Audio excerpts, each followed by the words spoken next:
aktivitas sehari-hari sesuai dengan harapan. Bapak Ibu yang saya hormati, hari ini kita akan memasuki pertemuan pertama.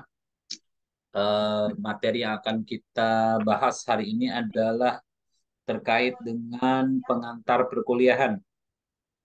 Mata kuliah seminar proposal ini adalah mata kuliah prasyarat yang merupakan atau menjadi syarat bagi mahasiswa untuk melanjutkan materi atau mata apa namanya kajian berikutnya, yaitu studi penelitian atau penelitian tesis ya. Jadi sebelum Anda semua menulis tesis, maka salah satu syaratnya harus sudah lulus dari mata kuliah proposal ini. Dan perlu diketahui bahwa mata kuliah proposal ini eh, nanti ya dijadikan sebagai bahan untuk eh, penelitian tesis Anda. Jadi mata kuliah seminar proposal ini kita mencoba untuk belajar merancang proposal yang baik ya, dengan tema yang baik, yang sesuai dengan roadmap dari penelitian Prodi IAT tentunya.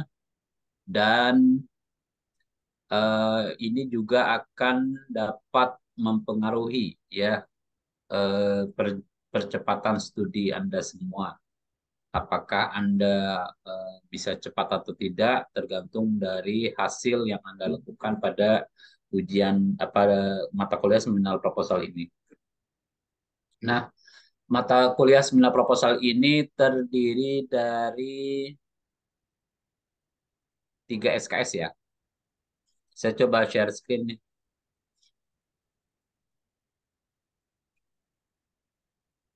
Hmm.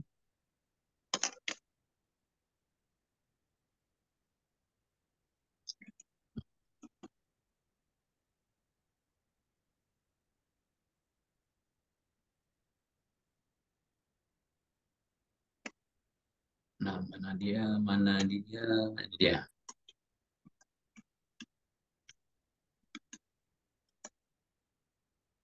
Ah, sudah nampak belum? Nah, sekarang kita membahas tentang ini dulu, tentang pengenalan mata kuliah ya, seminar proposal. Nah, kita coba untuk membahas tentang capaian pembelajaran. Dari apa sih nih yang akan kita atau yang kita harus dapatkan dari mata kuliah proposal ini.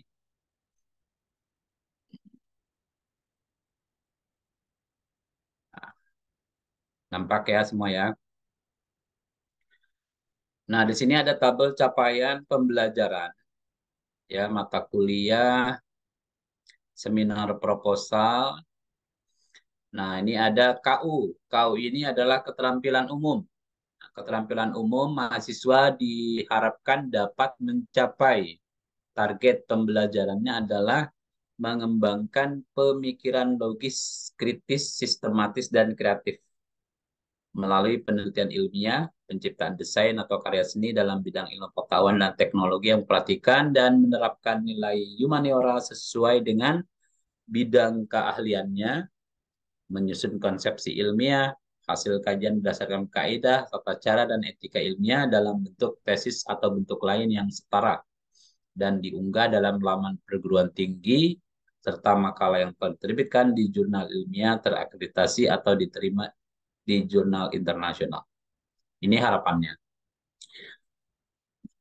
Kemudian yang berikutnya adalah CPMK atau capaian pembelajaran mata kuliah. Ini ada dua yang merupakan uraian dari CPL tadi.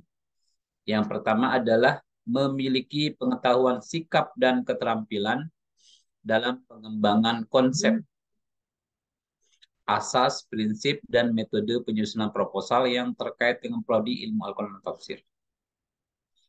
Yang kedua, mampu mengembangkan pengetahuan, sikap, keterampilan menjadi konsep, asas, prinsip, dan metode yang diterapkan dalam pembelajaran seminar proposal dalam ruang lingkup prodi ilmu Al-Quran dan Tafsir.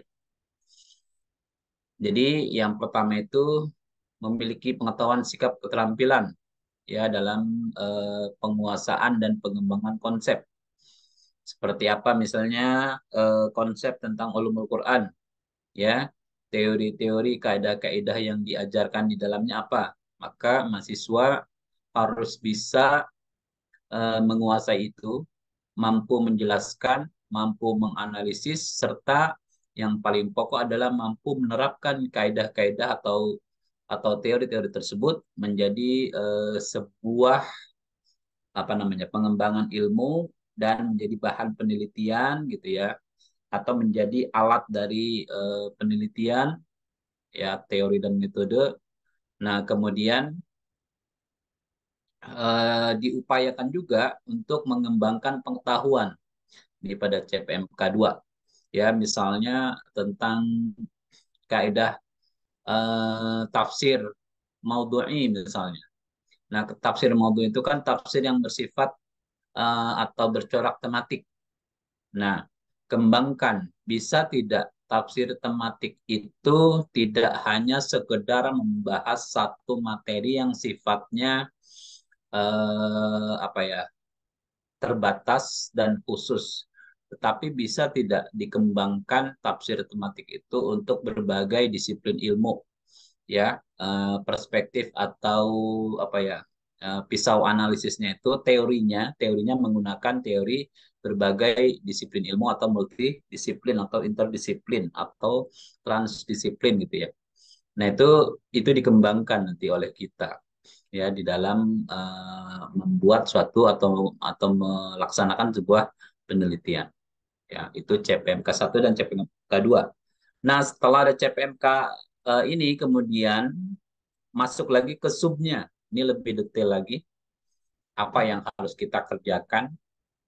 Nah, ini yang pertama adalah menjelaskan teori, konsep, asas, prinsip, dan metode penyusunan proposal yang terkait dengan prodi ilmu Al-Quran Tafsir. Teorinya seperti apa? Nanti akan kita praktekkan ya. Kemudian yang kedua, mampu menyusun proposal sesuai dengan standar penyusunan proposal penelitian yang baik. Gitu ya. Mampu menyusun proposal sesuai dengan standar penyusunan proposal penelitian yang baik. Apa sih standarnya? Ya, standarnya yang ada di dalam buku pedoman penulisan tesis dan disertasi yang diterbitkan oleh atau disusun oleh tim penyusun program Pascasarjana IKI Jakarta. Ini sudah menjadi standar atau ketentuan baku yang harus dipedomani oleh setiap mahasiswa dalam menulis tesis atau disertasinya. Ya, tentu di sana akan terungkap dan terlihat, misalnya dalam satu proposal itu ada berbagai unsur dan komponen yang harus ada. Judulnya misalnya, ya, judul itu nanti dilihat adakah judul besarnya atau ada judul kecilnya. Kemudian ada logonya, ada nama penulis, atau ada tujuannya. Ya, misalnya kalau tesis adalah untuk memenuhi salah satu syarat memperoleh gelar magister pada prodi ilmu Al-Quran Tafsir, misalnya seperti itu. Nah, kemudian ada pembimbingnya kalau memang dia nanti sudah diberikan SK pembimbing. Ya, kemudian ada nama prodi, nama program studi atau unit paskanya, ada juga nama institutnya. Itu harus ada. Nah, kemudian di bagian dalamnya itu ada kerangka daftar isi atau apa outline atau daftar isi proposal dulu, daftar isi proposal.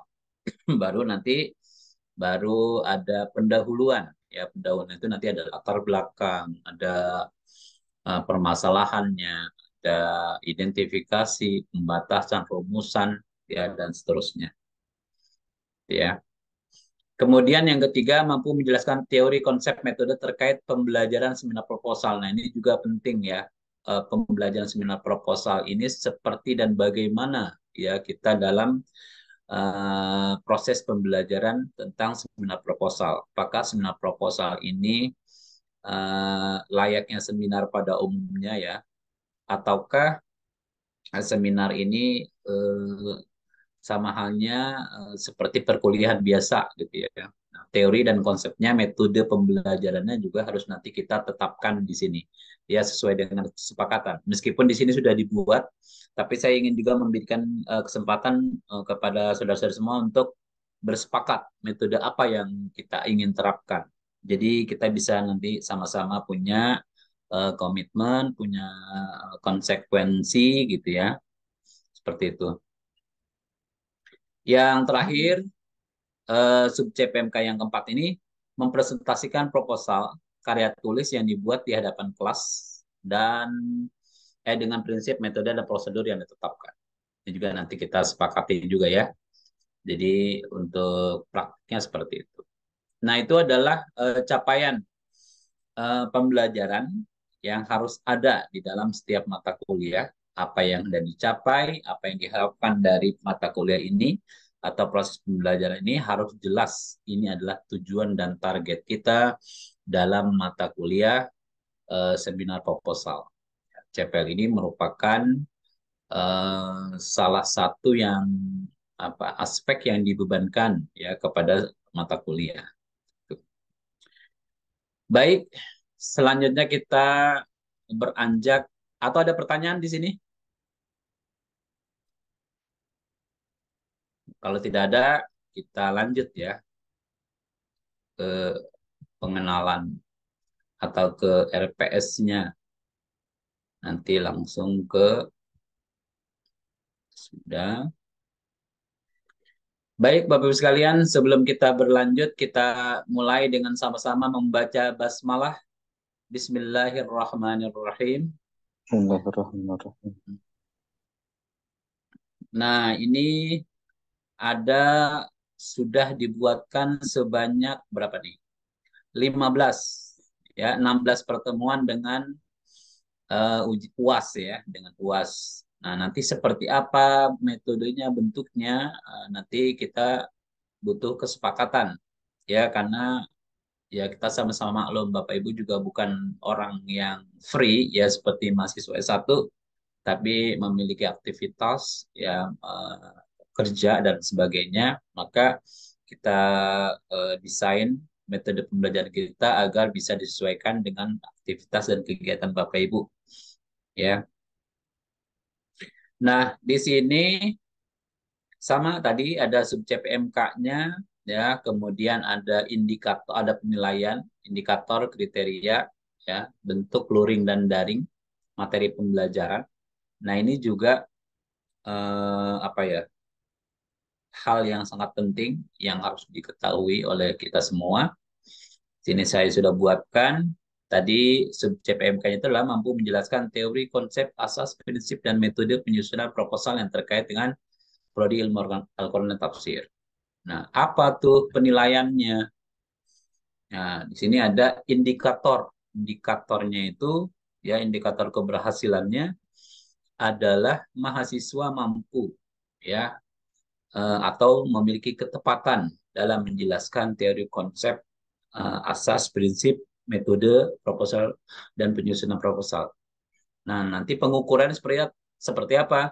Mungkin bisa diberikan tes tertulis, ya, multiple choice kah, atau esai kah, atau bisa juga dengan tugas atau penugasan, atau bisa juga dengan proyek, gitu ya.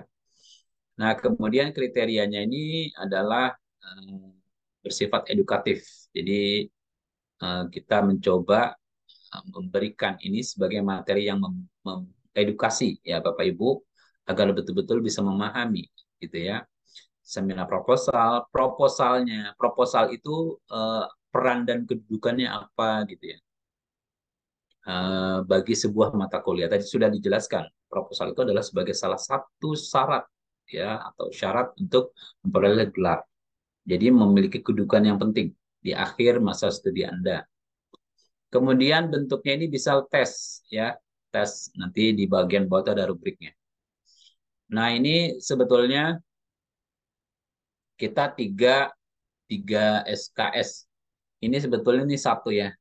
Satu minggu itu satu pertemuan. Satu pertemuan dikali 3 SKS itu, satu SKS-nya adalah 50 menit. Nah, ini untuk pasca itu tidak 50 menit tapi 60. Ya, 60. Jadi 180 menit. Nah, ini seterusnya ya nanti ke bawah itu sama semuanya. Hanya materinya mungkin yang berbeda. Nah, ini materi pertama atau pertemuan pertama kita akan pengantar perkuliahan. Ini sudah merupakan bagian dari pengantar perkuliahan, kemudian pengenalan mata kuliah. Nah, nanti kita akan bahas tentang kontrak perkuliahan, ya. Nah, ini eh, menjadi bahan materi kajian yang nanti akan kita laksanakan ya pembelajarannya buat Bapak Ibu semua. Mudah-mudahan target yang diungkapkan tadi di CPL bisa tercapai, ya. Kita langsung kepada ini saja, kepada kontrak perkuliahannya. Ini biar cepat, soalnya kita butuh waktu banyak ini, ya.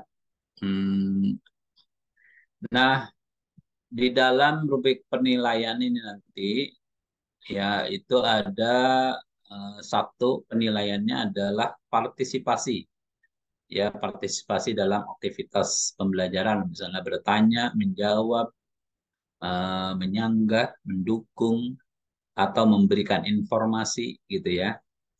Nah, itu merupakan bagian dari partisipasi. Dan berikutnya termasuk kehadiran juga ya tentunya ya, kehadiran. Nah, yang kedua ini presentasi dan diskusi. Nah, ini 30% nanti akan diberikan kesempatan untuk mempresentasikan proposalnya ya. Proposalnya kita akan bahas, kita akan kaji, kita akan perbaiki. Kemudian Bapak Ibu revisi di akhir mata kuliah, proposal itu dikumpulkan, kemudian saya akan verifikasi apakah layak atau tidak untuk disidangkan di awal semester 3. Kalau layak, alhamdulillah berarti Anda tinggal diujikan proposal, kemudian diberikan SK pembimbing. Semester 3 sudah bisa menulis tesis dan bisa diselesaikan di semester 4 gitu ya. Nah, nanti Agustus tahun depan sudah bisa untuk ikut wisuda gitu ya.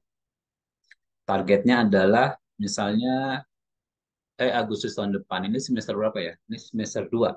Semester 3 Januari atau Februari sudah bisa mengajukan judul tesis, kemudian bisa nulis ya sepanjang semester 3 itu. Nah, kemudian misalnya menulis itu kan kita target kurang lebih sekitar 6 bulan ya, 6 bulan atau bisa 12 kali pertemuan itulah itu layaknya ya, atau paling tidak 8 kali lah ya, 8 kali pertemuan bimbingan ya dengan dosen pembimbing. Nah, nanti bisa diselesaikan misalnya sudah mulai mengajukan judul di Februari, Maret, itu April, Mei, Juni, Juli, Agustus. Nah, itu September udah bisa diselesaikan. Karena kita akhir semester itu umumnya adalah Agustus ya. Awal September itu udah semester baru ya, semester 4. Nah, mahasiswa yang tepat waktu atau memiliki kelulusan tepat waktu itu adalah 4 plus berapa bulan, kan? 4,1 atau 4,2 atau 4,3 bulan itu udah dianggap tepat gitu ya. Jadi 2 tahun ya kurang lebih. Itu untuk program magister, kalau untuk program doktor itu 3 tahun. Kemudian proposalnya ini nilai 10% ya. 10% ini nanti terkait dengan ini juga ya. Tadi yang saya bilang layak atau tidaknya. Ya, mulai dari komponen-komponennya sampai kepada judul materinya dan seterusnya itu yang akan dinilai ya 10%. Nah, UTS dan UAS ini 25 dan 30.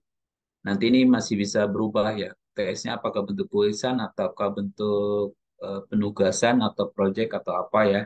Ini bisa bisa dikompromikan ya. Begitu juga dengan UAS-nya. Ya, umumnya UTS UAS itu tidak dilakukan dengan tes tertulis, ya ujian tulis, tapi langsung ke proposalnya. Nah, ini tentang rubriknya. Hmm.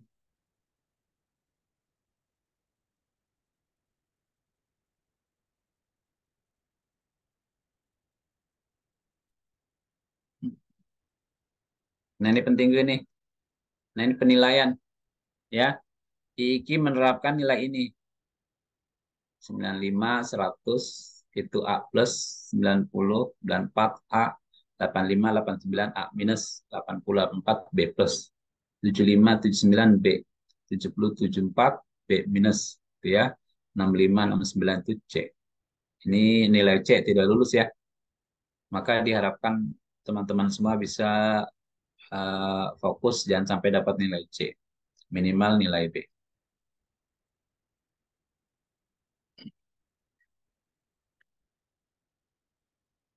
Oke, kita beralih tentang kesepakatan aja nih. Teman-teman mau seperti apa nih kesepakatannya?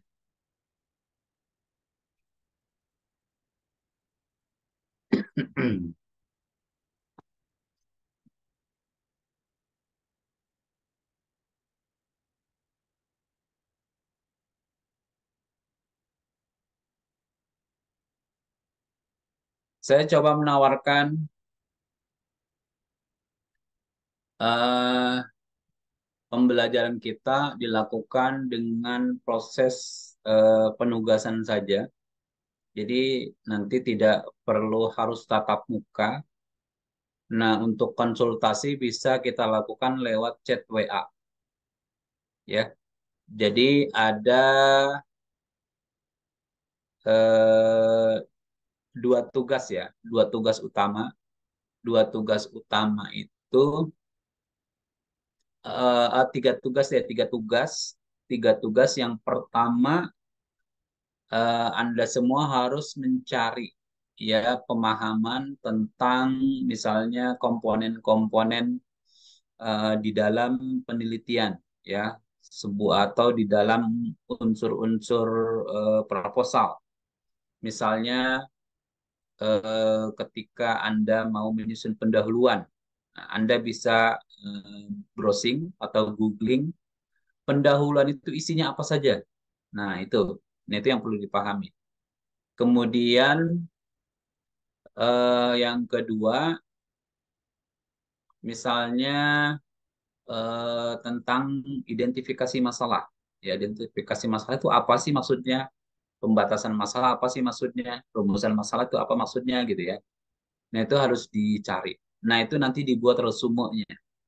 Ya, resume selembar atau dua lembar cukup. Nggak perlu banyak-banyak. Itu dalam bentuk Word saja. Nah, terkait itu juga nanti metodologi penelitian. Ya, metodologi penelitian itu penelitian kualitatif itu apa? Penelitian kuantitatif itu apa? Nah, nanti prodi ilmu Al-Quran tafsir, umumnya penelitian itu masuk ke dalam kualitatif atau kuantitatif. Itu bisa dijelaskan di situ. Nah, terus terkait dengan sumber data, ya primer, sekunder itu apa? Kemudian juga metode analisisnya, menggunakan metode apa? Ya, apakah analisis wacana, ataukah deskriptif analitis, atau yuridis formatif, atau misalnya konten analisis, atau juga fenomenologi, ya, gitu ya. Nah, teorinya, pendekatannya atau teorinya itu bisa bisa Anda cari ya. Pendekatan atau pisau analisis atau teori yang digunakan dalam menganalisis itu apa? Contohnya apa? Misalnya, bisa tidak meneliti tentang tafsir itu dengan pisau analisisnya atau teorinya adalah teori sains modern, atau bisa misalnya dengan teori psikologi ya. Misalnya kita mau membahas tentang tafsir apa ya, tafsir sains misalnya ya, apa yang kita mau bahas tentang sainsnya ya, misalnya tentang teori penciptaan alam semesta, ya. Nah, kemudian di dalamnya itu yang nanti dijadikan acuan teori siapa? Ya, sains modern tentang penciptaan alam semesta. Apakah teori evolusinya Charles Darwin? Apakah penciptaan manusia ya? Ataukah teori Big Bang?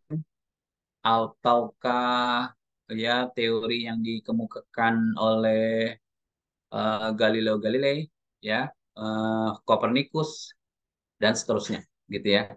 Itu bisa dipakai atau tidak, gitu. Nah, itu bisa dicari, gitu ya. Nah, nanti dibuat resume. Resumenya cukup selembar atau 2 lembar. Jadi tidak perlu banyak-banyak. Yang penting Anda memahami apa sih komponen-komponen itu, gitu ya. Jadi jangan nanti pada saat menulis kebingungan, ya, bagaimana menerapkannya, gitu ya. Nah, itu tugas yang pertama, resume. Kemudian tugas kedua adalah review. Ya, review tesis, ya, review tesis. Nanti teman-teman bisa cari di repositori atau di perpustakaan langsung hard copy-nya. Kalau di repositori bisa filenya, ya, bisa di-download. Kalau tidak bisa di-download, silakan hubungi perpustakaan tersebut, ya, repositori tersebut.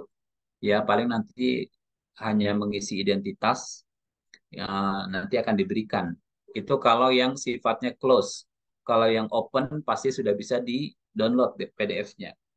Nah, itu silakan klik repository kalau misalnya kita tidak bisa langsung ke perpus. Kalau bisa langsung ke perpus, itu bisa cari di situ ya, tesis apa yang mau di-review.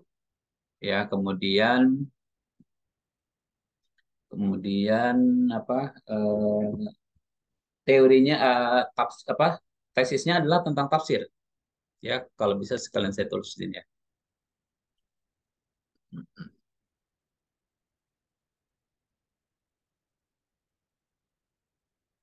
Tugas satu.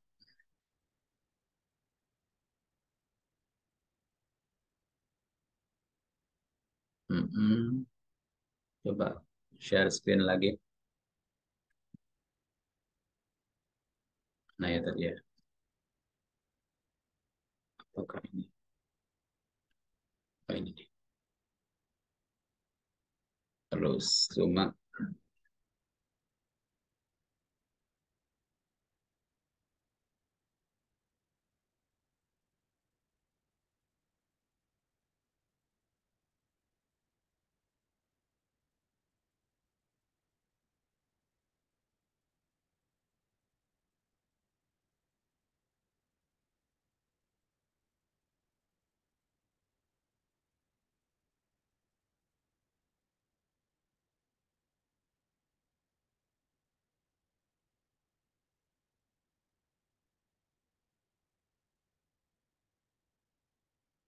tesis ya. Kita misalnya satu, pendahuluan.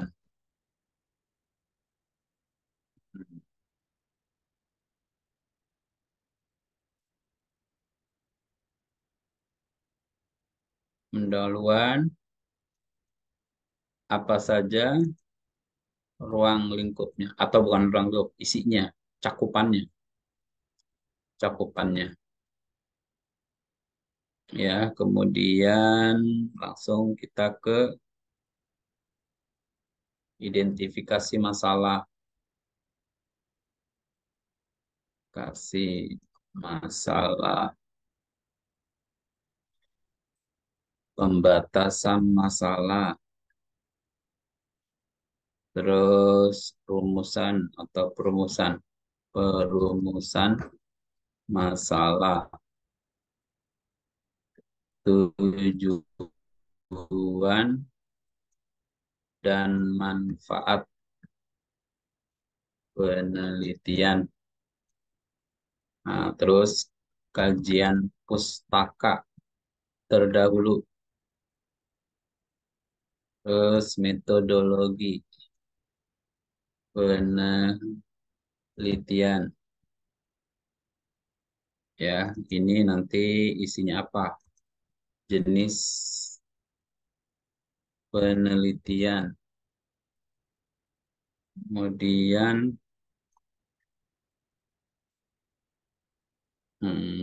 yang kedua, apa ya? Sumber data.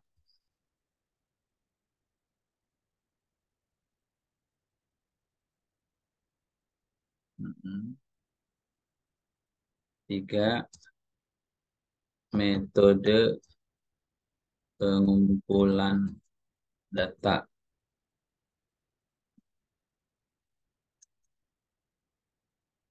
Empat, metode analisis data.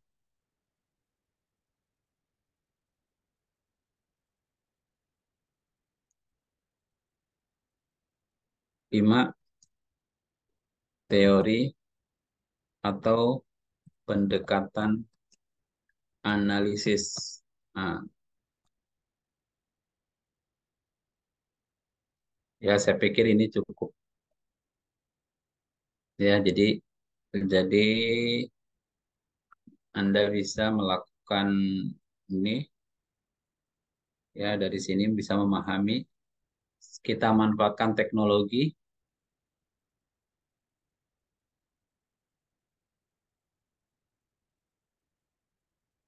Sekarang ada yang namanya ChatGPT atau eh, OpenAI ya AI, silakan manfaatkan itu ya.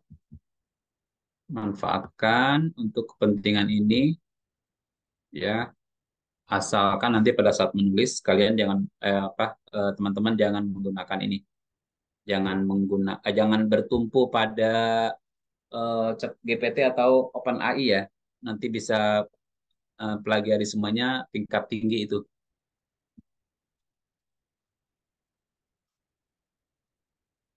Hmm,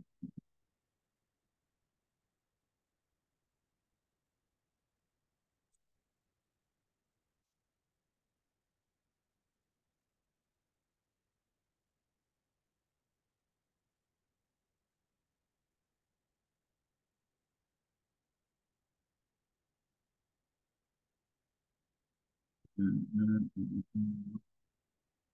hmm.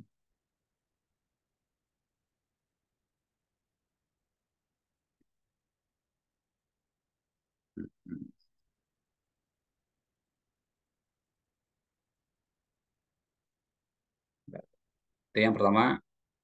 Kemudian yang kedua, tugas eh, tugas review tesis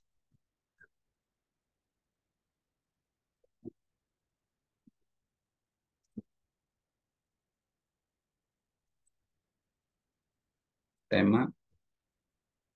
Gasnya udah. Hmm. Kemudian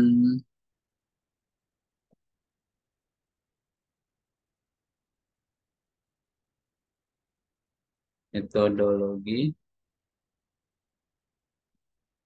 dan pendekatan analisis.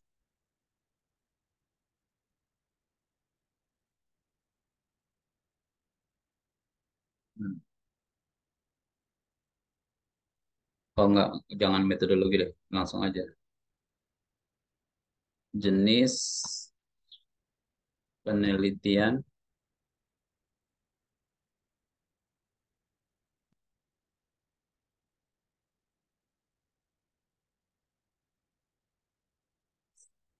berdata,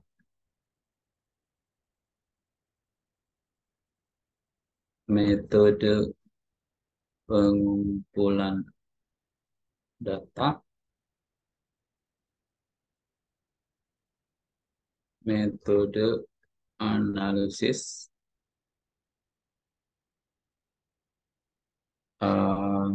apalagi nih yang pokok yang harus diketahui.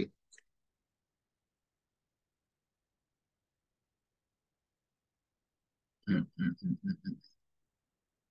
Oh ya,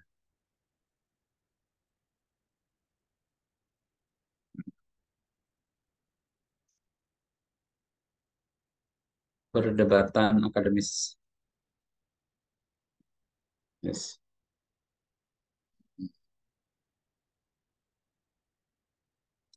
1, 2, 3, 4, 5, 6, 7. 7 poin.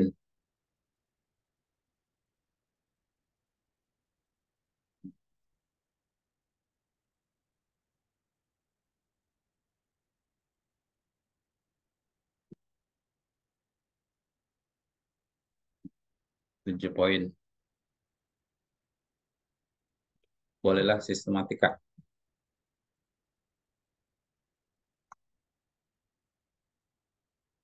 Dan outline. Daftar isi. Sip. Dah. Saya pikir itu saja yang nomor 2. Nah, nomor 3 baru bikin proposal. Tugas ketiga.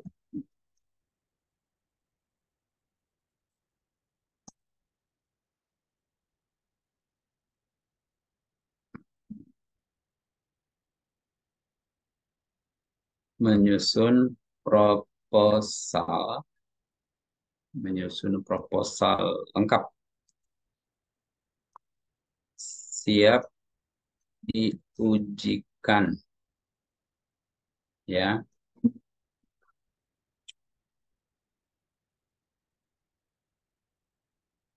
Satu, harus sesuai pedoman penulisan tesis IKI.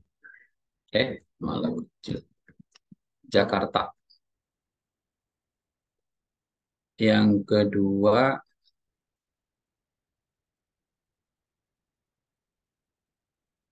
tema penelitian. Tafsirnya satu. Ini nggak belajar juga? Hah? Kelas berapa sih? Adalah Dia kelas berapa? terkait dengan ilmu teori ya, teori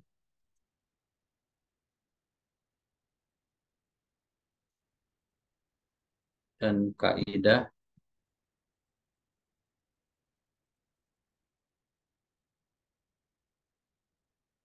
ilmu Al-Quran dan tafsir. Yang B terkait dengan produk tafsir atau dalam kurung kajian kitab tafsir atau tafsir digital. Digital ini maksudnya nanti yang ada YouTube gitu ya, tafsir Syafai, tafsir yang ada di YouTube atau ada di blog ya, atau website, jangan blog, di website ya. Itu kan banyak sekarang. Itu dikaji bisa di situ. Nah, kajian kitab tafsir ya, atau bisa juga di sini kajian produk tafsir dan mushaf ya. Mushaf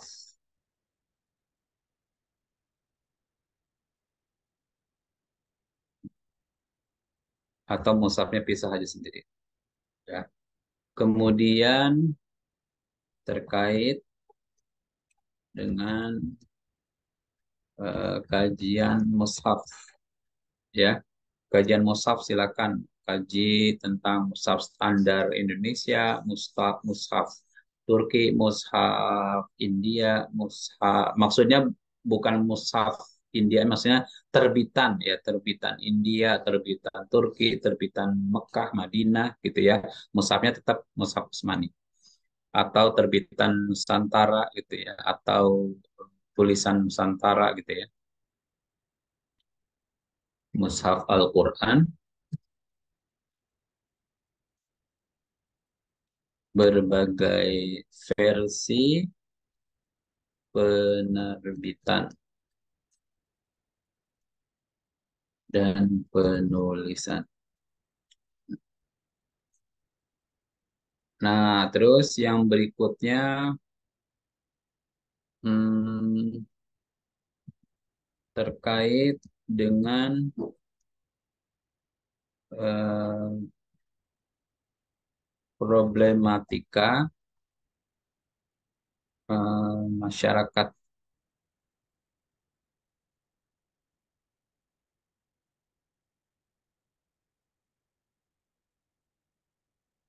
kontemporer. Nah, ini nanti umumnya tafsir tematik ya, tematik maudhu'i. Ya,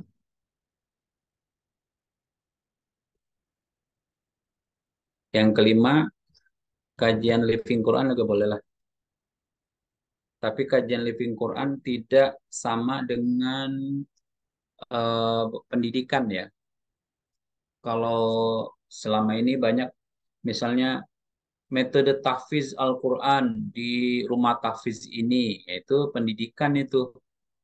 Ya, kalau living Quran bagaimana masyarakat misalnya merespon Al-Quran, menganggap Al-Quran itu seperti apa gitu ya. Atau Al-Quran itu dijadikan apa di dalam kehidupan mereka. Misalnya di masyarakat Sunda misalnya, ya. Itu adakah tradisi-tradisi yang syarat dengan muatan-muatan Al-Quran dari segi penerapannya atau apa ya substansinya atau dari segi prosesnya, praktiknya, ya dari segi praktiknya, ya ada nggak misalnya? Oh misalnya masyarakat ini di sini mengadakan zikir-zikir ya atau istighosa atau apa dengan cara mewiridkan bacaan Al-Quran misalnya surah Yasin kah atau surah Al-Waqiah kah, surat Al-Kahfi kah atau surah apa lagi ya yang biasa mereka lakukan gitu ya. Nah, itu merupakan tradisi yang hidup ya di masyarakat. Nah, itu menggambarkan bahwa Al-Quran itu hidup di sana. Nah, ternyata Al-Quran, masyarakat merespon Al-Quran itu bukan sekedar bacaan biasa yang diajarkan oleh Nabi, misalnya ya kayak tadarus dan sebagainya, tetapi itu dijadikan sebagai sarana, ya, sarana dakwah yang dapat mempersatukan masyarakat, ya. Karena adanya pertemuan itu, ya, akhirnya mereka bisa berkumpul ya ya ada acara misalnya wiridan itu misalnya atau ada acara pengajian itu atau ada acara taklim itu akhirnya mereka bisa bersilaturahim. Nah, dengan kata lain Al-Qur'an itu hidup, mampu mempersatukan masyarakat gitu ya. Nah, jadi Al-Qur'an itu tidak hanya sekedar bacaan tapi juga menjadi apa di situ ya, pemersatu gitu ya. Ya, nilainya substansinya ternyata ternyata mampu ya eh, membuat masyarakat itu hidup ya. Jadi kita bisa lihat ternyata kehidupan masyarakat itu tidak lepas dari Al-Qur'an. Mereka membuat Al-Qur'an itu menjadi hidup di lingkungan mereka gitu ya. Sama halnya misalnya dengan tradisi-tradisi lain ya bisa juga eh, tinjauan hukumnya itu nanti seperti apa di dalam Al-Qur'an. Adakah misalnya? Kalau tidak ada, ya tapi tidak tidak tinjauan Al-Qur'an secara langsung ya, tetapi tinjauan tafsir Al-Qur'an. Ya, tinjauan tafsir Al-Qur'an. Misalnya kita ingin mencari satu kedudukan hukum terkait tradisi apa tuh, misalnya yang di daerah Kalimantan. Apa tuh kemarin ya, yang perempuan itu harus eh, di kerangkeng gitu ya. Apa sih bahasanya ya? bukan dipingit, disembunyikan pada masa dia haid, ya, selama 15 hari. Tak boleh orang ketemu sedikit pun, gitu ya. Nah, itu adalah tradisi. Apakah tradisi itu bertentangan tidak dengan hukum Islam secara umum atau dengan Al-Quran? Ya, dengan Al-Quran artinya adakah ayat-ayat secara tersirat, apalagi kalau bisa tersurat ya, secara tersirat saja mengajarkan tentang itu, ya. Perempuan masa haid ya kurang lebih selama 2 minggu atau 15 hari dia harus hidup terpisah dari keluarga lainnya. Nah, kalau memang ada itu pengamalan atau penerapan atau bentuk dari pemahaman surat apa ayat berapa gitu ya. Ternyata pas dilihat, oh iya, ini bersesuaian ini maknanya ya, atau memiliki benang merah. Ada nih korelasi antara tradisi ini dengan perintah Al-Quran yang mengatakan bahwa perempuan itu ketika sedang haid dia adalah dalam kondisi kotor, ya, yang tidak boleh didekati, ya, yang tidak boleh didekati dalam arti dilakukan hubungan kalau dalam konsep hukum Islam ya, konsep fikih itu tidak boleh dilakukan hubungan atau melakukan hubungan suami istri, gitu ya. Nah, tapi di masyarakat ternyata berkembang. Pemahaman itu lebih jauh, bukan hanya sekedar tidak boleh menyentuhnya, tetapi eh, tidak boleh bergaul, ya, berinteraksi ya selama masa kotor tadi, gitu ya. Itu kan memiliki korelasi. Apakah ada alasannya gitu ya dia melakukan itu. Nah, itu nanti kan kajiannya bukan sekedar kajian yang bersumber data kepustakaan, tetapi bersumber data lapangan. Nanti saudara-saudara semua akan melakukan atau pengumpulan data dengan cara observasi atau dengan cara wawancara gitu ya, mencari responden atau narasumber gitu ya, atau informan misalnya. Nah, itu seperti apa tanggapannya, jawabannya nanti dianalisis gitu ya. Nah, secara turun-temurun itu menjadi tradisi. Apakah tradisi itu diwarnai dengan nilai-nilai keislaman atau nilai-nilai Al-Quran misalnya, gitu ya. Nah, itu secara luas ya tentang kajian Living Quran. Jadi jangan hanya metode pembelajaran tahfiz di sini, di situ gitu. Apalagi lembaganya itu lembaga yang tidak ber apa ya, tidak memiliki legalitas ya. Hanya rumah tahfiz biasa kayak TPA biasa diteliti itu tidak layak ya. Lembaga yang bisa diteliti adalah lembaga resmi yang sudah terdaftar di kementerian ya. Sudah punya yayasan gitu ya. Tuh. Kalau sekedar lembaga tahfiz biasa, majelis taklim biasa gitu ya, itu bisa jadi ya 2-3 hari setelah kita selesai melakukan penelitian, pengajiannya bubar, TPA-nya bubar, lembaga tahfiz apa rumah tahfiznya bubar. Bagaimana kita bisa mempertanggungjawabkan penelitian kita kalau begitu?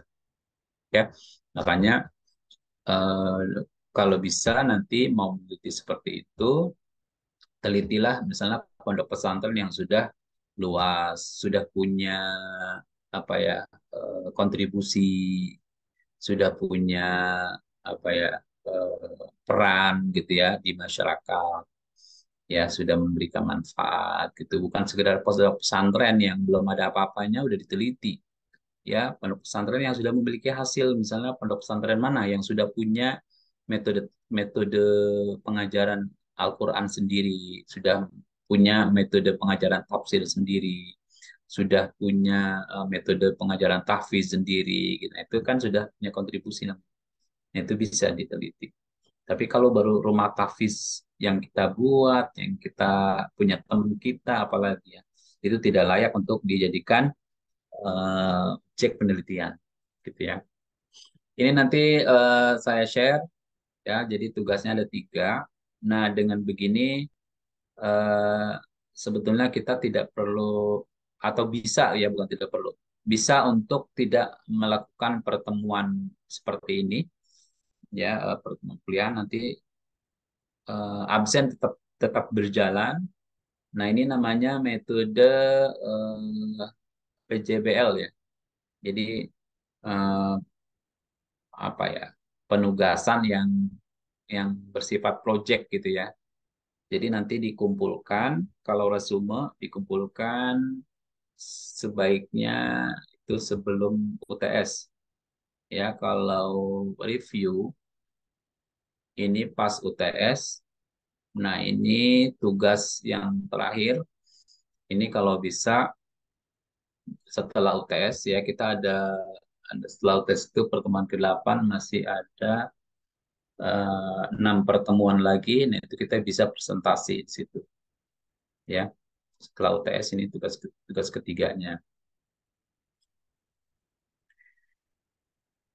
Baik, gimana Bapak Ibu sekalian? Mau bertanyakah atau mau memberikan pendapatkah ya terkait ini? Seperti apa? Saya Boleh silakan. ingin bertanya, Pak. Mm-mm. Terkait misalnya tadi kajian Living Quran kan kita boleh meneliti tentang misalnya rumah tahfiz gitu kan, Pak. Tapi Mm-mm. rumah tahfiznya ini udah besar. Jadi ada banyak cabangnya, ada 5 cabang. Terus kemudian yang saya teliti itu pengen tentang kiroatnya. Karena mereka selain belajar tahfiz juga yang sudah selesai 30 juz akan mempelajari ilmu kiroat. Begitu, Ustaz. Bisa tidak, Ustaz? Kiroatnya apanya yang mau diteliti tentang kiroatnya? Ya, metode pembelajarannya. Hmm, itu itu masuk ke itu nanti ke apa? Pendidikan ya, pendidikan. Jadi Atau bukan ke metode pemalannya. Kalau mau ke Living Quran kayak harus apa gitu, Pak, yang bisa kita teliti supaya eh, tradisinya, tradisi. Misalnya gini, kalau Living Quran itu sebetulnya ini yang sebetulnya semester lalu Living Quran saya nggak bolehin ya, karena isinya begitu semua. Tapi karena apa ya, banyak mahasiswa tuh ke dosen lain, akhirnya udah banyak masuk masuk masuk, jadi kacau. Saya akhirnya lost ya, jadi dilepas gitu ya. Tapi nah, ini saya terapkan lagi, tapi saya mau kasih arahan. Living Quran itu nanti terkait dengan 3 resepsi ya, resepsi masyarakat seperti apa terhadap Al-Quran. Yang pertama misalnya resepsi eksegesis, seperti apa namanya, respon Al-Quran dari hasil pemahaman dia terhadap Al-Quran ya, hasil pemahaman dia terhadap tafsir Al-Quran ya, gitu kan. Kayak misalnya tadi, apakah misalnya menyembunyikan perempuan yang sedang haid itu adalah bagian dari bentuk pemahaman dia terhadap ayat Al-Quran terkait dengan haid di dalam Al-Quran, ayat apa di dalam ayat Al-Quran. Nah, kalau itu berarti dia kan udah masuk ke dalam resepsi eksegesis itu. Nah, paham nggak? Gitu ya. Nah, misalnya lagi, masyarakat itu kalau habis sholat di Indonesia itu bersalam-salaman, terus apa ya, apa ya, musafaha, sambil bahkan ada yang sampai rangkulan lain-lainnya gitu ya. Nah, bersilaturahim ya. Apakah itu merupakan bagian dari penerapan Al-Quran yang bersumber dari pemahamannya terhadap tafsir ayat Al-Quran ya, terkait misalnya dengan apa, saling apa, pemahaman Al-Quran tentang al-mu'mina ikhwah misalnya ya, setiap mukmin itu bersaudara misalnya. Apakah itu, nah gitu ya, itu jadi dari pemahaman, respon masyarakat atau pemahaman pemaknaan masyarakat ya terhadap Al-Quran, atau gini, aktivitas ya, tradisi yang dilakukan, yang semua itu bersumber dari atau merupakan bagian dari respon terhadap Al-Quran. ya respon masyarakat terhadap Al-Quran, gitu ya. Itu nanti apa namanya, bagian dari resepsi eksegesisnya. Oh, jadi Al-Quran apa masyarakat itu memahami Al-Quran seperti ini perwujudannya, perwujudan dari kehidupannya, gitu ya. Jadi Al-Quran itu ternyata hidup di dalam jiwa-jiwa mereka yang akhirnya mereka itu mengaplikasikannya dalam tindakan dan perbuatan yang menjadi tradisi di masyarakat atau mentradisi di masyarakat. Gitu. Itu resepsi eksegesis seperti itu. Nah, kemudian resepsi estetis misalnya. Bagaimana dia menanggapi Al-Quran? Bagaimana masyarakat merespon Al-Quran? Bagaimana masyarakat memaknai Al-Quran dari segi estetis? Ya, apakah misalnya ada satu aktivitas di satu lingkungan masyarakat, ya, ketentuan misalnya atau tradisi yang sudah umum dan berkembang di masyarakat itu, atau tidak di masyarakat ya, di pondok lah ya, di pondok misalnya setiap santri atau setiap anggota masyarakat diwajibkan tadarus, dan tadarusnya itu misalnya harus dengan lagu misalnya, dengan nada ya, ya meskipun murotal ya. Nah, itu mentradisi. Nanti masing-masing nggak murotal itu nggak harus misalnya sesuai dengan apa bahasanya makomat ya, nggak mesti ya, dengan lagu misalnya nagom ya, misalnya ada harus bayati semua, nggak mesti, tapi ada nadanya. Jadi tidak baca Quran itu tidak seperti kita membaca bahasa Indonesia. Saya pergi ke sekolah pagi-pagi, tidak seperti itu, tapi ada lagunya, ada nadanya, gitu ya. Meskipun tentu nadanya pasti berbeda-beda. Nah, itu kan menjadi satu tradisi di satu komunitas. Nah, kita wawancarai mereka. Kenapa demikian? Karena ada ajaran di dalam Al-Quran, ya, atau di dalam hadis yang mengatakan bahwa membaca Al-Quran itu, ya, harus dengan taltil bagus dan dengan suara yang merdu misalnya. Nah, itu adalah salah satu bentuk estetisnya. Jadi mereka menganggap atau memaknai Al-Quran itu sebagai salah satu apa ya, yang satu hal yang bisa memiliki nilai estetis bagi diri mereka. Oh, saya seneng gini baca Quran itu karena ada nadanya loh, gitu ya. Itu jadi ada nilai estetisnya.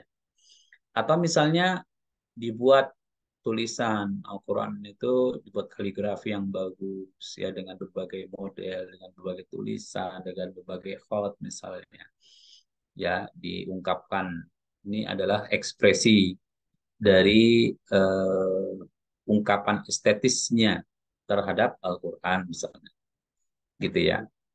Nah, kalau estetis itu lebih lebih ke arah artistiknya, kemudian seninya, kemudian apa lagi ya, penghargaan, apresiasi ya, gitu ya, Al-Quran dari sisi seni dan artistiknya, gitu ya. Itu yang kedua. Terus yang ketiga itu ada namanya resepsi fungsional. Harus bersandar pada itu living Quran penelitiannya. Kalau tidak nggak bisa. Nanti sama dengan penelitian apa namanya pendidikan ya, PAI. Metode pembelajaran tafsir di sini, metode pembelajaran Al-Quran di situ, gitu ya. Akhirnya sama. Jadi tidak membahas tentang resepsinya. Maka living Quran itu harus ada 3 resepsi tadi. Tinggal pilih mau tiga-tiganya boleh, mau satu atau dua boleh, gitu ya. Silakan. Nah, misalnya resepsi fungsional. Al-Quran pada mulanya, pada masa Nabi itu turun sebagai wahyu. Wahyu yang akan jadi pedoman hidup. Itu fungsinya apa berarti? Fungsinya Al-Quran sebagai pedoman hidup.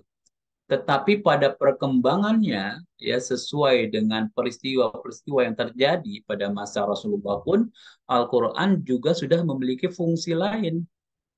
Misalnya, Al-Quran itu sudah bisa, atau pada masa Nabi, itu berubah atau bukan berubah, bertambah fungsinya menjadi apa? Doa-doa, ya, jampi-jampi atau mantra-mantra yang dapat melindungi kita, ya, dari godaan setan misalnya, atau godaan jin, ya, atau dari orang-orang yang syirik gitu ya, yang menebarkan sihir misalnya gitu ya.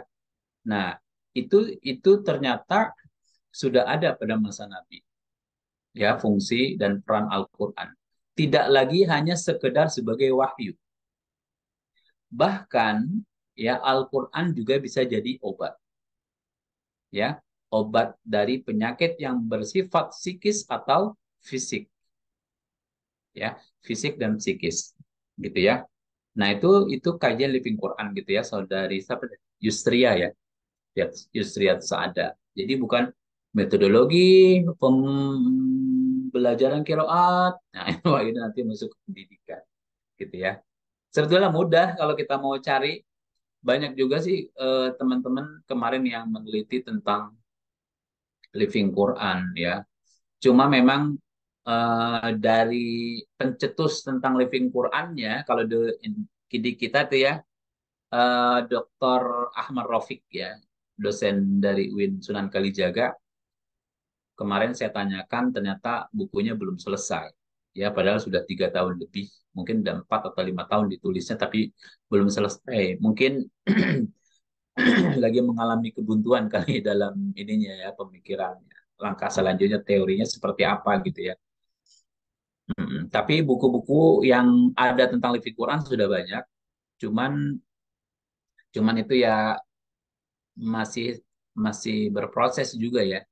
Belum belum ada eh, apa ya, sifatnya epistemologi ilmu pengetahuan yang baku gitu ya. Jadi living Quran masih masih akan berkembang gitu ya pemahamannya gitu ya. Nah, satu lagi terkait dengan tafsirnya nih. Kalau ini terkait dengan kaidah yang nomor satu ya. Tafsir Maqasidi gitu ya. Nah, ini juga mohon nanti teman-teman harus bisa membedakan antara tafsir Maqasidi dengan Maqasidus Syariah. Itu beda. Ya, sama di kata Maqasidinya saja. Ya, Maqasidi atau Maqasidus Syariah.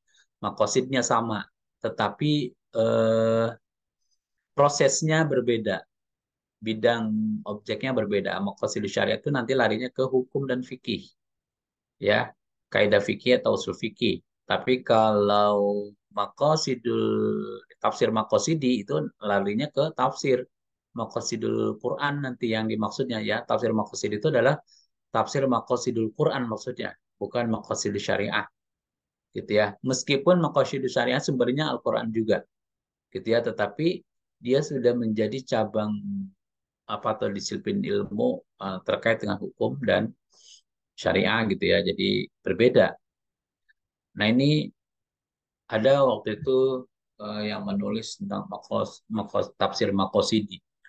Ujung-ujungnya yang dibahas adalah tentang hukum, ya. Katanya mau bahas tentang tafsir Maqasidi, tetapi yang dibahas itu adalah apa ya? eh, riba riba dalam Al-Quran, analisis tafsir Maqasidi. Ternyata isinya Maqasidus Syariah gitu ya. Ujung-ujungnya jadi kemana gitu ya, ya bebas apa beda gitu ya, tidak cocok dengan kajian tafsir. Akhirnya sudah terlanjur diujikan ya. Nah, sekarang dalam proses penulisan diubah lagi oleh pembimbingnya gitu ya, dikembalikan arahnya ke jalan yang benar gitu ya. Nah, itu teman-teman harus bisa itu. Makanya tadi saya berikan tugas yang pertama itu resume dan review itu biar bisa memahami ya tugas resume ya ini tentang makna pendahuluan, cakupannya dan seterusnya. Ini dicari gitu ya resumenya. Apa sih pengertian dari pendahuluan? cakupannya apa saja dalam pendahuluan gitu ya.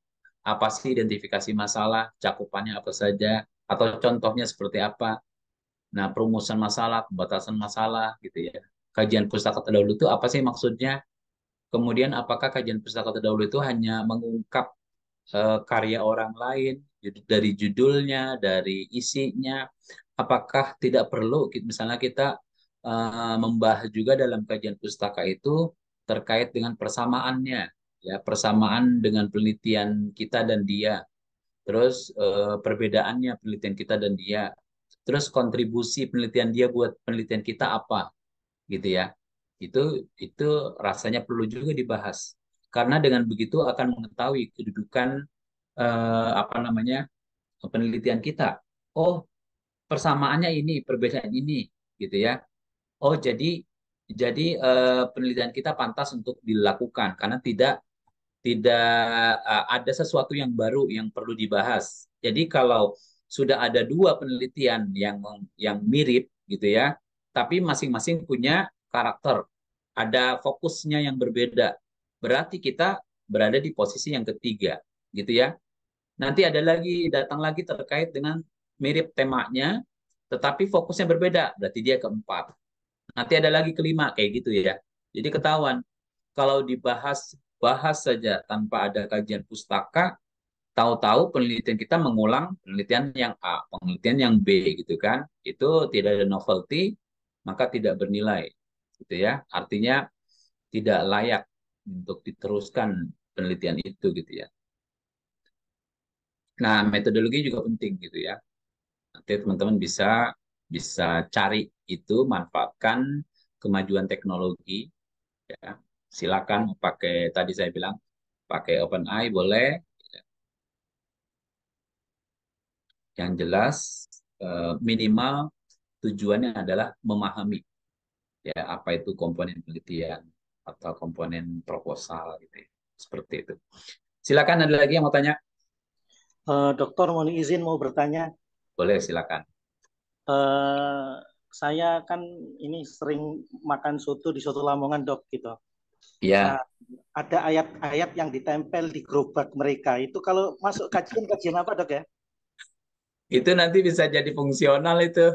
Mungkin Ayat penglaris. berperan sebagai anu apa ya motivasi. Oh Itu iya, maksudnya living Quran atau apa, dok? iya living Quran. Living Bisa Quran. itu, ya. Siap, Jadi siap. khusus apakah itu gerobak cuman satu gerobak, artinya cuma satu pedagang yang begitu, ataukah ada lagi yang lain? Siap, siap. Siap. Ya, Ya. bisa aja. Tapi terkait misalnya tukang dagang, ya misalnya makna atau resepsi fungsional terhadap Al-Quran di kalangan tukang apa gitu ya, itu Soto, silakan. Soto Lamongan misalnya gitu. Ya, atau khusus Soto Lamongan saja silakan. Nanti ada beberapa tukang dari berbagai lokasi misalnya. Kalau misalnya di Ciputat, lokasi di dekat pasarnya, atau terus nanti di dekat apa pom bensinnya atau di mananya gitu. Pokoknya ada Lamongan gitu ya. Apakah mereka seperti itu? Nah, nanti wawancarai apa apa motivasinya melakukan itu. Terus bagaimana dia sendiri kehidupan dengan Al-Quran? Apakah dia menempel ayat-ayat Al-Quran di gerobaknya itu sebagai representasi dari nilai ketakwaannya atau nilai kecintaannya terhadap Al-Quran. Nah, itu kan bisa. Boleh juga itu ya. Nah, itu yang dimaksud seperti itu. Saudari Yusria tadi kayak begitu ya. Jadi jadi apa ya seperti itulah. Ya, bagaimana seseorang merespon Al-Quran. Ya, berarti dia kalau dia katakan begini, ini adalah ya ini sih saya sekedar misalnya memberikan semangat aja. Mudah-mudahan dengan adanya ayat Al-Quran ditempel di situ, dia memberikan semangat buat saya. Misalnya tentang apa sih? Kalau apa ya? eh, Ayat Al-Quran yang biasanya memberikan motivasi. Ya, Allah akan memberikan uh, innallaha yarzuqu may yasha gitu misalnya kayak gitu ya. Allah sesungguhnya akan memberikan rezeki kepada siapa yang dikehendaki gitu kan. Nah, itu kan bisa jadi misalnya dia bilang ini memberikan motivasi buat saya. Berarti itu sudah ada makna resepsinya adalah resepsi fungsional. Jadi Al-Quran itu berperan atau memberikan fungsi kepada orang tersebut sebagai motivasi, gitu ya. Jadi sudah memberikan peran apa yang mendukung, gitu ya, memberikan dukungan, memberikan apa sugesti, gitu ya, buat dia. Jadi dia menganggap Al-Quran itu adalah sebagai penyemangat. Nah, itu berarti dia sudah memposisikan Al-Quran sebagai atau dengan resepsi fungsional, gitu ya. Bisa ya? Itu Pak siapa tadi? Pak Abdulillah ya? Ya, terima kasih dokter masukannya. Sama-sama kayak gitu. Hal-hal seperti itulah ya, hal-hal seperti itu. Atau di kalangan kaligrafer juga bisa, ya. Kenapa Anda gini gini gini gini gitu ya? Apa sih motivasinya? Ya. Apakah kaligrafi ini yang Anda buat dengan apa hanya motifnya apa gitu ya? Apakah misalnya hanya ingin sebagai profesi untuk mencari nafkah misalnya ya ataukah ada bentuk lain ya resepsi terhadap Al-Qur'an? Karena misalnya saya menganggap Al-Qur'an itu bisa memiliki nilai estetis yang tinggi dari segi tulisan gitu ya. Yang dia itu bisa ditulis dengan berbagai macam khat misalnya ya. Kemudian bisa dituangkan atau diekspresikan dalam bentuk apa ya lukisan ya yang memiliki nilai seni yang tinggi. Nah, gitu ya. Itu bentuk resepsinya. Seperti itu. Berarti Al-Quran itu sudah memiliki peran memiliki apa ya? Mereka sudah menganggap Al-Quran itu punya nilai estetis. Ya, jadi responnya adalah respon yang bersifat estetis. Seperti itu. Nah, di mana letak seninya gitu ya?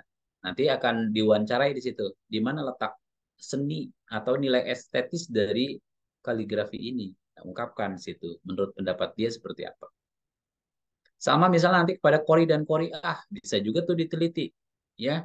Living Quran terhadap Qori-Qori'ah itu seperti apa? Resepsi estetis juga masih ya, resepsi estetis. Apakah dia ketika membaca Al-Quran itu ada feel di dalamnya, ya? Apakah feel yang dia rasakan itu dipengaruhi oleh misalnya nagomnya yang dia baca, ya? Misalnya apakah nagom yang dipilihnya itu yang dibaca itu hasil pilihan karena disesuaikan dengan makna bacaannya, bacaan ayat, gitu ya. Itu juga menjadi bahan itu untuk dikaji. Ya, itu khusus para kori-koriah aja. Ya, kori-koriah.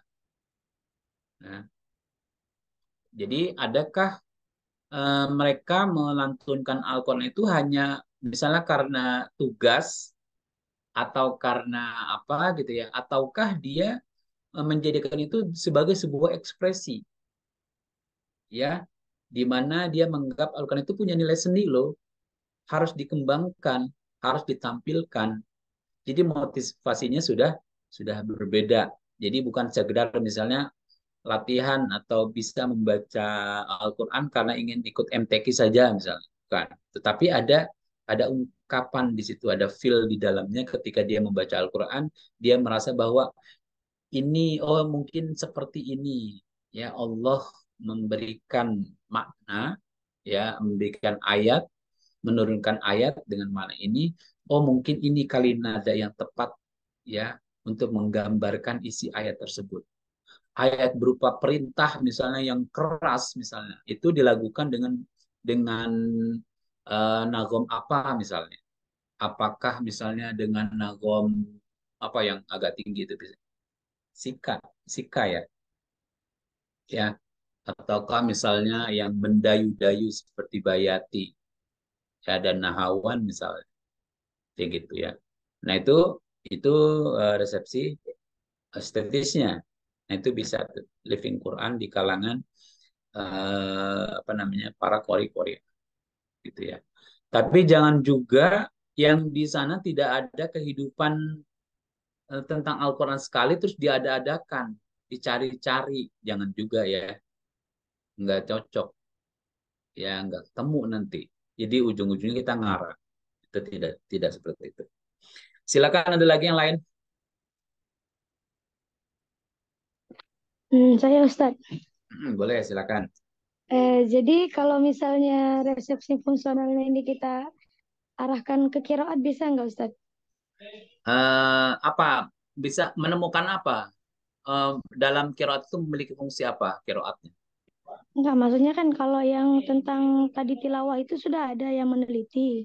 Ah, Nah, kalau kiroat ini kan belum ada. Kemudian menariknya di sana itu kan sebenarnya rumah tahfiz gitu Ustaz. Tapi mereka juga mempelajari baru-baru ini, baru 2 tahun terakhir ini lah mempelajari ilmu qiraat, terutama yang sudah hafiz 30 juz. Jadi diarahkannya untuk mulai mempelajari qiraat. Jadi kan itu misalnya resepsi bisa diambil resepsi fungsionalnya sebagai motivasi gitu Ustaz. Motivasi dia mempelajari qiraat. tapi kan itu belum mentradisi. Maksudnya gimana nih Ustaz? Iya belum. Kalau yang tadi kan yang sudah digambarkan, yang sudah mentradisi. Artinya yang sudah, kalau misalnya eh, baca kiroat itu, mempelajari kiroat itu sebagai motivasi saja, apa motivasi untuk apa, ya tujuannya apa, itu tidak jelas. Gitu ya. Kan sekarang ilmu qiraatnya lagi eksis gitu Ustaz. Jadi apa namanya? Motivasi juga untuk para penghafal Quran selain apa ya tertarik juga mungkin mereka tertarik dengan bacaan riwayat lain begitu kan. Kemudian juga kan sekarang juga ada di banyak gitu cabangnya dalam NTQ Ustaz. Ada Nah, muratilnya gitu. jadi kalau gitu jangan membahas tentang living Quran aja. Jangan membahas tentang living Quran, tapi membahas tentang kiroatnya saja. Ya, kan bahas tentang kiroat itu berarti nanti dia kajian tentang nah teori dan kaidah ilmu. Ya, nomor satu. Nah, itu kan banyak itu. Ya, misalnya eh, ragam ragam bacaan kiroat satu.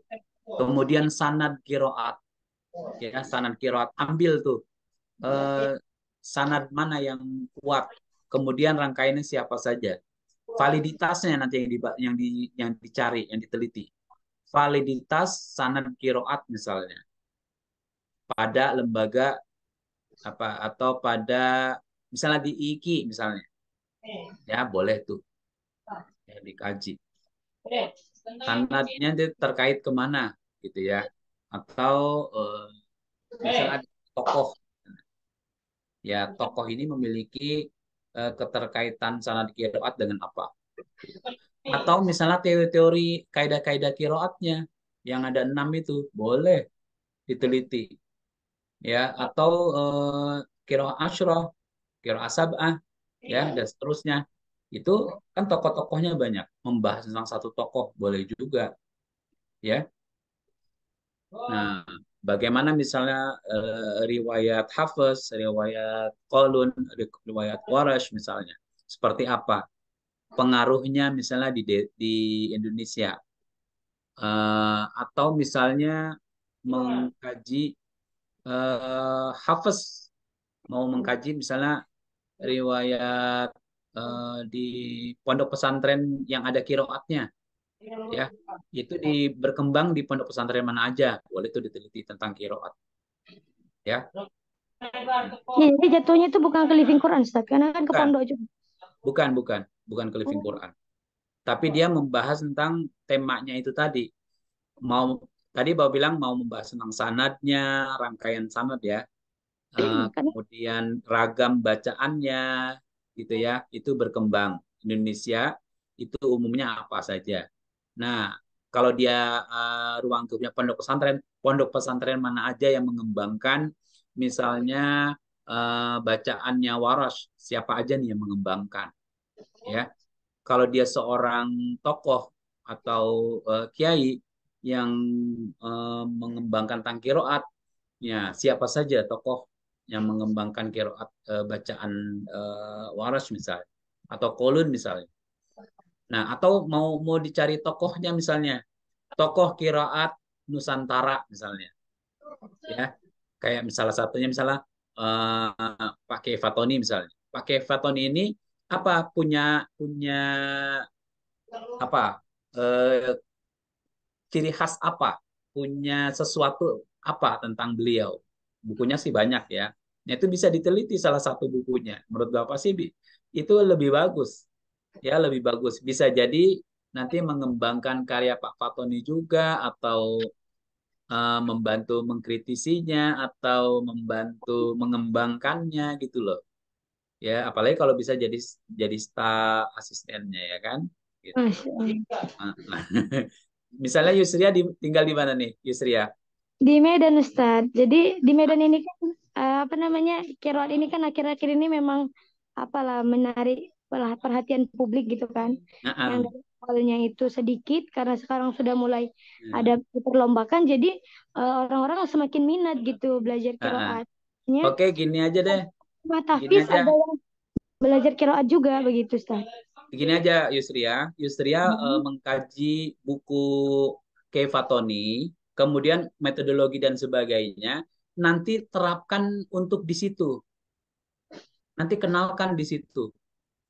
Itu jadi di sini maksudnya adalah saudari Yusria ini memberikan kayak semacam apa review, apa namanya, resensi dan juga komentar ya tentang metodologi yang diterapkan Kiai Fatoni dalam pembelajaran kiroat misalnya, atau dalam bukunya. Nah, nanti bisa diterapkan. Oh, ternyata kan bisa dilihat hasilnya ya, hasil dari didikan pakai Faton itu seperti apa, contohnya misalnya siapa gitu kan. Nah itu kan bisa terlihat, nah itu bisa diterapkan gitu loh, metode itu di sana di Medan gitu. Jadi Jadi jangan membahas, jangan menjadikan bahan atau objek penelitian itu adalah rumah tahfiz yang tidak punya kiprah dan basic dalam terkait dengan kiroat, salah besar gitu ya. Maka tadi, ini saya ada buku, ini saya mengkaji nih, ya nanti hasil kajian saya sumbangkan kepada rumah tahfiz agar bisa jadi contoh, bisa jadi modul gitu ya, bisa modul misalnya. Misalnya gini, judulnya sederhana saja misalnya, pembelajaran kiroat.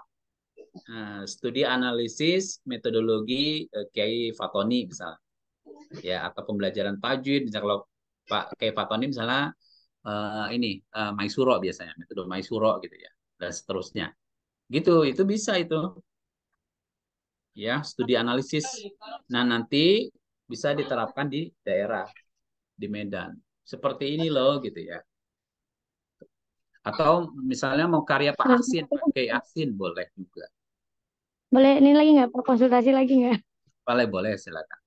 Jadi di pesantren di Rumah Tafis itu sudah ada metode pembelajarannya, karena kan yang yang mengajarkan itu dia alumni Mesir juga gitu Ustaz.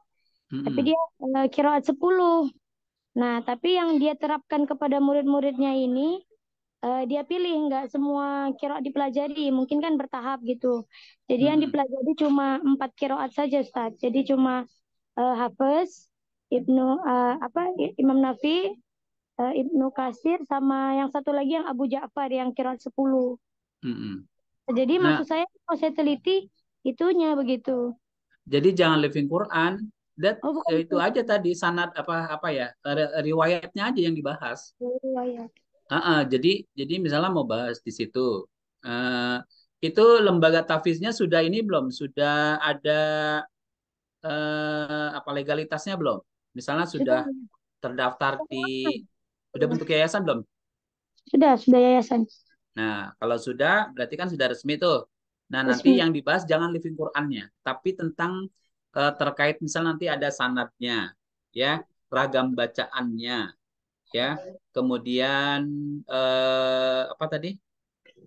Tokohnya siapa? Ya, tadi kan ada Abu Ja'far dan lain sebagainya itu gitu kan. Yang dikembangkan, nah studi kasusnya di situ gitu. Ya, studi kasus di lembaga tahfiz yang dekat Saudari Yusria gitu ya. Jadi bukan living Quran. Jadi penelitian studi kasus aja ya. Kalau living Quran itu kan nanti terkait dengan tradisi. Ya umumnya demikian gitu ya. Kita nggak bisa mengatakan kalau living Quran itu sebetulnya living itu kan kehidupan ya atau hidup kajian tentang Al-Quran yang hidup gitu loh. Hidup ini berarti kan sudah melingkupi masyarakat, artinya sudah ada dalam kehidupan masyarakat ya, dalam jiwanya, dalam aktivitasnya gitu loh. Nah, itu kajian living Quran sebetulnya. Nah, seperti apa cara menangkapnya atau mengkajinya ya? Lihat dari resepsinya. Bagaimana tanggapan masyarakat terhadap Al-Quran. Gitu. Nah, ini kan terkait dengan ini, itu tidak hanya yang sifatnya baru dan spontan, gitu ya, apalagi belum terlaksana. Nah, ini harus sudah yang bersifat lama dan sudah mentradisi aktivitas dan ininya, prakteknya gitu ya. Nah, itu kalau mau living Quran. Tapi kalau yang kayak gini, nanti Saudari Yusria jangan membahas, jangan masukkan kajian itu sebagai living Quran, tapi sebagai kajian tentang produk atau tadi tentang teori dan kaidah. Ya, misalnya studi kasus ya, studi kasus. Jadi studi lapangan nanti, ya Iya, bukan studi pustaka. Bisa aja iya, kayak gitu. saya pengennya di lapangan gitu Pak, tapi saya bingung Nah, mana ya gitu. Saya nah pikir itu makanya dari Quran. makanya tadi studi kasus dibilangnya. Misalnya Yusria mau membahas begini, eh sanad atau riwayat kolun dan pengembangannya atau dan apa pembelajarannya di rumah tahfiz ini misalnya gitu ya. Kemudian studi kasus di lembaga tahfiz apa gitu. Ya, Itu ya, contoh saja. Nanti tolong dibikin redaksi kalimatnya yang bagus ya, bukan ya. seperti ini gitu ya. Nanti bisa minta eh, apa atau konsultasi dengan ustadznya itu seperti apa judul yang pas gitu ya. Nah, jadi membahas tentang kaidah dan teori ya, termasuk di dalamnya nanti ada sanadnya, ada kalau dia dijadikan sebagai bahan pembelajaran, termasuk metode pembelajaran juga dibahas di situ. Hmm. Nah, gitu ya. Nah, tapi ini lebih lebih luas ya. Karena ini tadi masuk ke dalam studi lapangan ya, maka dia jadi studi kasus ya, studi kasus di lembaga tahfiz ini misalnya gitu. Itu bisa ya. Jadi jangan bahas living Quran. Kalau living Quran hanya resepsi saja, itu tidak bisa. Atau misalnya membahas tentang metodologi pembelajaran kiroat, itu nanti masuknya ke pendidikan, ya tidak tepat. Maka bahas lebih luas, ya. Misalnya perkembangan ragam bacaan apa kiroah asyroh gitu ya di Medan misalnya. Studi kasus Ruhmah Tahfiz ini misalnya kalau ada 5 ya lima-limanya. Kalau misalnya ada 10 gitu ya. Kalau cuman satu ya sudah Sebenarnya kita studi mau fokus ke satu pondok aja sih. satu ya sudah Satu rumah satu itu. pondok di pondok ini pondok pesantren Hmm. ini misalnya gitu. Jadi dia pondok pesantren kan? Iya, dia bukan pondok rumah tahfiz tapi ada banyak cabangnya Pak. Ada 5. Jadi Tapi namanya Rumah Tahfiz. rumah tahfiz mungkin dulu awalnya kan satu, karena Ah, mungkin banyak peminatnya jadi ada banyak ada lima rumah limanya tingkat-tingkat ini nanti juga rencana mau inilah mau datang juga ke sana hmm. silaturahmi. Jadi gitu aja ya. Jadi bahas kaji terkait misalnya nanti apa ragam sanadnya, ragamnya, tokohnya, sejarahnya gitu loh. Ya, kira Asyura di sana. Terus perkembangannya gitu ya. Nah, kalau ini sudah dilaksanakan belum kiroatnya? Sudah, Ustaz, sudah berjalan selama 2 tahun. 2 tahun. Semenjak anak yayasan itu pulang dari Mesir, dia langsung Uh-uh. mengajarkan qiraat dan mereka juga aktif di YouTube gitu, Ustaz. Gitu. Ya nanti. Jadi apa yang mereka pelajari itu mereka ini maksudnya dimasukin ke YouTube mungkin sebagai promosi juga kan untuk mata hafiznya. Ya nanti bisa itu aja ya. Jadi tidak membahas living Quran tapi membahas tentang itu. Ya termasuk misalnya ada narasumbernya dan sebagainya. Tapi tetap bisa studi lapangan ya. Oke, ada lagi yang lain? Silakan. Ini nanti saya share ya. Ke siapa tadi? Nur Aziza atau siapa?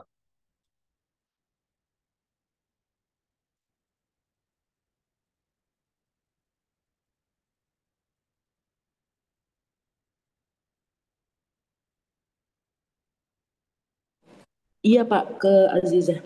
Ya, ke Aziza. Bapak ulangi lagi ya. Tugas 1 resume.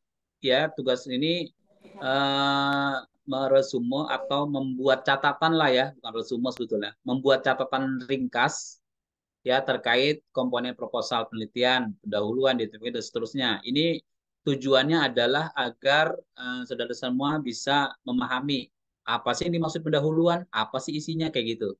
Ya tadi saya bilang manfaatkan teknologi ya, silakan ya. Istilahnya Anda tinggal mengutip lah atau mengcopy lah atau apa, tapi yang paling penting adalah harus paham apa yang dibuat dan dibaca di copy gitu ya.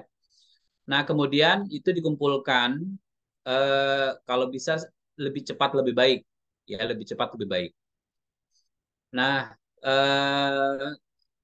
yang kedua, tugas review. Nah, tugas review tesis ini sedapat mungkin sebelum UTS sudah dikumpulkan. Ya, ini jadi nilai UTS ya. Tugas review ini jadi nilai UTS. Nah, kemudian tugas resume tadi nilai formatif. Ya, nilai formatif. Nah, selanjutnya tugas yang ketiga adalah menyusun proposal. Ini dikumpulkan akhir ini karena ini nanti ada presentasi ya, kita akan presentasikan ya, dikumpulkannya nanti setelah kita presentasi. Artinya sudah mendapatkan apa ya, masukan, saran gitu ya.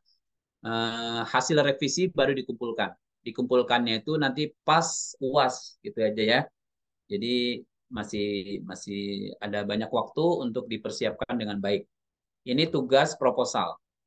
Nah, proposal ini teman-teman semua nanti tolong dikumpulkan jadi satu, ya dibundel, dicetak, ya dijilid jadi satu. Nah, itu nanti akan saya verifikasi, ya. Saya koreksi. Nah, nanti setelah saya koreksi akan saya berikan ke kaprodinya. Ini Pak hasil apa namanya mata kuliah seminar proposal. Insya Allah mudah-mudahan sudah layak untuk diujikan proposal. Ya, mudah-mudahan disetujui oleh Pak Kaprodinya ya Pak Dr. Samsul. Jadi bisa dilanjutkan untuk ujian di bulan di semester awal semester 3 nanti. Gitu ya. Bisa dipahami semuanya? Insya Allah, Pak.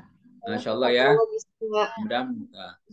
Nah, kebetulan saya lagi ada pelatihan PKDP sampai 30 November. Jadi saya merasa tidak bisa maksimal untuk hadir gitu ya. Maka tadi saya katakan absen akan terus berjalan, tetapi untuk pertemuan ini nanti kita sepakati saja. Pak, Sabtu ini ada pertemuan nggak gitu ya? Kalau kalau tidak ada, tetap tadi tugas harus dijalankan. Itu saja sebetulnya. Bagaimana? Disepakati nggak? Sepakat Pak. Pak, setuju. Oke ya. Nanti sebagai ruang konsultasi, kalau teman-teman semua bikin grup WA, masukkan saya di situ, nanti bisa bertanya di grup aja. Jadi saya tidak membalas japri satu persatu. Dari situ saja. Jadi teman-teman semua satu pertanyaan itu bisa bisa untuk semua gitu ya. Itu saja ruang konsultasi kita. Baik, Pak. Bisa ya. Saya sebelumnya terima kasih juga ya sudah bisa bertemu hari ini. Nanti mungkin kita bertemu, kita jadwalkan apakah nanti pas presentasi gitu ya. Kita bisa bertemu, nanti kita bisa eh, jadwal ya. Kita kompromikan ya, kita sepakati. Pak, ketemuan yuk di online misalnya di Zoom gitu ya. Kita ketemuan. Tapi absen akan tetap jalan terus. Saya akan buat dalam siakan ya kehadiran apa dan data-data kita. Baik, saya kira ada pertanyaan. Kalau tidak ada, kita cukupkan sampai sini. Insya Allah kita bersua lagi ya. Kalau tidak ada, kita tutup sama-sama dengan membaca hamdalah. Alhamdulillahirabbil alamin. Saya ucapkan terima kasih atas segala perhatian. Mohon maaf bila ada kesilapan dan kekurangan. Wallahul muwaffiq ila aqwamit thoriq. Wassalamualaikum warahmatullahi wabarakatuh. Waalaikumsalam. Waalaikumsalam warahmatullahi wabarakatuh. Terima kasih Bapak. Ya, Terima sama-sama. kasih banyak, Pak. Ya, sama-sama. Ini hadir semua aja ya. Ya, oke. Teman-teman jangan lupa screenshot. Ya, di screenshot silakan. Pak, mohon izin kalau untuk foto bareng boleh, Pak? Untuk absen. Iya, boleh. Boleh, silakan. Buka ya kameranya. 1, 2, 3. Oke. Slide kedua. 1, 2, 3. Udah. Oke, terima kasih, Pak. Sama-sama, saya pamit ya. Ya, Bapak. Ya, assalamualaikum. Waalaikumsalam. Salam.